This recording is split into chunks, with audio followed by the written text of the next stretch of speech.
ദൈവനാമത്തിൻ്റെ മഹത്വം ഉണ്ടാകട്ടെ. അനുഗ്രഹിക്കപ്പെട്ട ഈ നല്ല ദിവസത്തിനായിട്ട് ഞാനൊരു ദൈവത്തെ സ്തുതിക്കുകയാണ്. സ്വർഗീയ സന്ദേശം എന്ന ഈ അനുഗ്രഹീത പ്രോഗ്രാമിലേക്ക് എല്ലാ മാന്യ പ്രേക്ഷകരെയും യേശു ക്രിസ്തുവിൻ്റെ നാമത്തിൽ സ്വാഗതം ചെയ്യുകയാണ്. വിശുദ്ധ വേദപുസ്തകം നാം പഠിക്കുമ്പോൾ എഫേസ്യർക്ക് എഴുതിയ ലേഖനം 6-ാം അധ്യായം അതിൻ്റെ 10-ാമത്തെ വാക്യത്തിൽ വേദപുസ്തകം ഇങ്ങനെ പറയുന്നു: കർത്താവിലും അവൻ്റെ അമിത ബലത്തിൽ ശക്തിപ്പെടുവൻ. കർത്താവിലും അവൻ്റെ അമിത ബലത്തിൽ ശക്തിപ്പെടുവൻ. ഇവിടെ പരിശുദ്ധാത്മാവിനെയാണ് കുറിക്കുന്നത്. കർത്താവിൻ്റെ ആത്മാവിനാൽ നമ്മൾ ബലപ്പെടണം. ബലപ്പെടുമ്പോൾ എന്തിനു വേണ്ടിയാണ് എന്ന് നാം വ്യക്തമായി അറിയേണ്ടത് ആവശ്യമാണ്.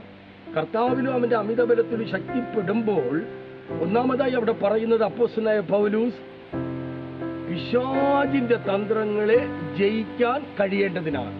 അപ്പോൾ ഈ ദൈവത്തിന്റെ സാന്നിധ്യം ആരുടെ ജീവിതത്തിലേക്ക് കടന്നു വരുന്നുവോ, ഏതൊരു വ്യക്തിയുടെ ജീവിതത്തിലേക്ക് അത് ഉണ്ടോ, ആ വ്യക്തിക്ക് പിശാചിന്റെ ശക്തിയെ ജയിപ്പാനായിട്ട് കഴിയും.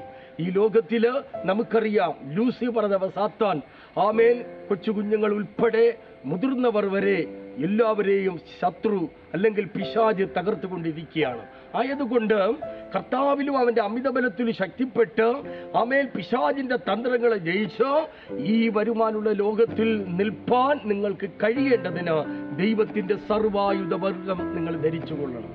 ഈ സ്തോത്രം സമയത്ത് നമ്മളെല്ലാവരും കർത്താവിൻ്റെ ആത്മശക്തിയാൽ നിറയപ്പെടണം. അതെങ്ങനെയാണ് നമുക്ക് പ്രാപിപ്പാനായി കഴിയുന്നതെന്ന് നാം ചിന്തിക്കുമ്പോൾ സ്തോത്രം വിശുദ്ധ യോഹന്നാൻ എഴുതിയ സുവിശേഷം 14-ാം അധ്യായം നാം പഠിക്കുമ്പോൾ അതിൻ്റെ 16-ാമത്തെ വാക്യത്തിൽ വേദപുസ്തകം ഇങ്ങനെ പറയുകയാണ്: സ്തോത്രം, നിങ്ങൾ പിതാവിനോട് ചോദിക്കുമ്പോൾ സത്യത്തിൻ്റെ ആത്മാവെന്ന പരിശുദ്ധാത്മാവിനെ എന്നേക്ക് നിങ്ങളുടെ ഹൃദയത്തിനകത്ത് ഇരിക്കേണ്ടതിന് ഞാൻ നിങ്ങൾക്ക് തരും. പ്രിയ ദൈവമക്കളെ, ഈ അന്ത്യകാലഘട്ടത്തിൽ ലോക സംഭവങ്ങൾ വിളിച്ചറിയിക്കുമ്പോൾ പ്രാണനാഥന്റെ വരവ് ഏറ്റവും സമാഗതമായിരിക്കുകയാണ്.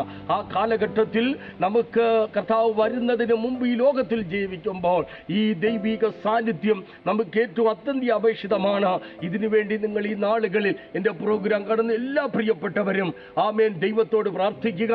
യോഹന്നാൻ സുവിശേഷം 14-ൽ പറയുന്ന പ്രകാരം നിങ്ങൾ പിതാവിനോട് ചോദിക്കും, സത്യത്തിന്റെ ആത്മാവെന്ന മറ്റൊരു കാര്യസ്ഥനെ, നമ്മളെ നടത്തുന്ന ഒരാത്മാവിനെ, നമ്മളെ നിയന്ത്രിക്കുന്ന ഒരാത്മാവിനെ നമ്മുടെ ഹൃദയത്തിനകത്ത് തരും.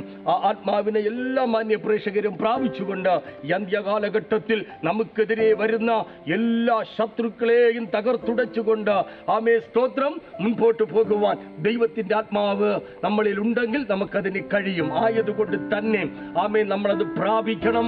അന്ത്യകാലഘട്ടത്തിൽ ഇതാ നമുക്കറിയാം, യൗവന പൈതങ്ങളെല്ലാം നശിച്ചുകൊണ്ടിരിക്കുന്നു. സ്തോത്രം, യൗവന സഹോദരിമാർ നശിച്ചുകൊണ്ടിരിക്കുന്നു, സഹോദരന്മാർ നശിച്ചുകൊണ്ടിരിക്കുന്നു. അങ്ങനെ അനവധി അനിഷ്ട സംഭവങ്ങൾ നടക്കുമ്പോൾ ഈ ദൈവാത്മാവ് പ്രാപിച്ച ഒരു വ്യക്തിയെ ഒരിക്കലും പിശാചിന് തകർക്കുവാനായിട്ട് കഴിയത്തില്ല. ആയതുകൊണ്ട് ഈ ദിവസങ്ങളിലും സ്തോത്രം, കർത്താവിലും അവന്റെ അമിതബലത്തിൽ ശക്തിപ്പെട്ടുകൊണ്ട് നമുക്കെതിരെ വരുന്ന ദൈവഹിതമില്ലാത്ത പ്ലാനിങ് തലച്ചോറിനകത്ത് കൊണ്ടുവരുന്ന ദുഷ്ടാത്മാവിനെ ഈ ശക്തി കൊണ്ട് പ്രാർത്ഥിച്ച് അവനെ തകർത്തുടച്ചുകൊണ്ട് മുൻപോട്ടൊരു നല്ല ആത്മീക യാത്ര നമുക്ക് തുടരാം. അതിനായി ഈ വചനങ്ങളാൽ ദൈവം നമ്മളെ സഹായിക്കട്ടെ, കൃപ ചെയ്യട്ടെ. God bless you.